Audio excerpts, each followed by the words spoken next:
और देखिए एक बड़ी खबर, रूस ने यूक्रेन को दी बहुत बड़ी वार्निंग। मारियोपोल में यूक्रेन को सरेंडर करने के लिए रूस ने अल्टीमेटम दिया है। कहा है कि मारियोपोल कुछ ही घंटों में सरेंडर करे यूक्रेनी फौज। रूस के रक्षा मंत्रालय की ओर से यह वार्निंग दी गई है। यूक्रेन ने सरेंडर करने से साफ इनकार कर दिया है।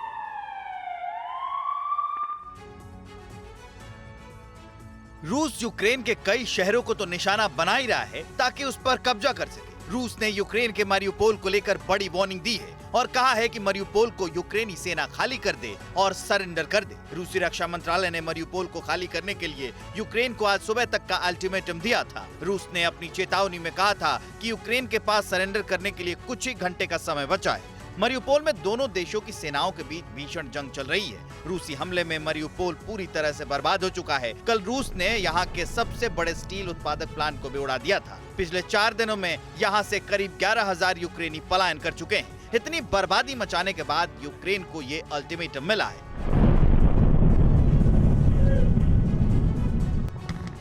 यूक्रेन के रवैये से तो ऐसा नहीं लग रहा कि वो मारियोपोल रूस को देने वाला है, भले ही रूस कितना भी हमला कर ले, कितनी भी बर्बादी कर दे। यूक्रेन के डेप्यूटी पीएम इरिना वेरेशचुक ने पहले ही कहा था कि सरेंडर का तो कोई सवाल ही नहीं उठता है। और उस बीच एक और बड़ी खबर आ रही है। डोनबास में 20 मार्च को 170 रूसी सैनिक मारने का दावा किया गया यूक्रेन की तरफ से। यूक्रेन ने कहा है कि डोनबास में रविवार को 12 रूसी टैंक्स तबाह किए, 3 सैन्य वाहन और एक Su-34 जेट भी नष्ट करने का दावा। यूक्रेन ने रूसी हेलीकॉप्टर को भी मार गिराने का दावा किया है।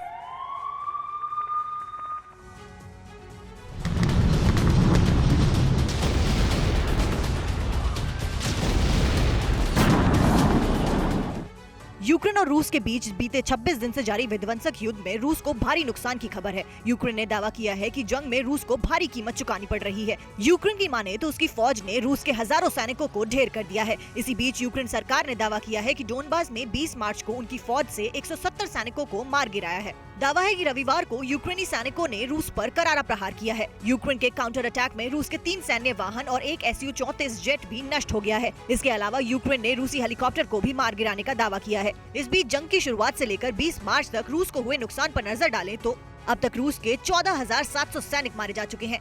रूस के 118 हेलीकॉप्टर, 476 टैंक तबाह हो गए हैं। 230 आर्टिलरी और 96 प्लेन भी मार गिराने का दावा है। यानी ये साफ है कि यूक्रेन हार मानने को तैयार नहीं है। यही वजह है कि यूक्रेनी सैनिक पूरी ताकत से रूसी फौज को जवाब दे रहे हैं और 26 दिन में रूस को जो नुकसान हुआ है वो इसका जीता जागता सबूत है। परवाह देश की, सोमवार से शुक्रवार रात 10 बजे TV9 भारतवर्ष पर।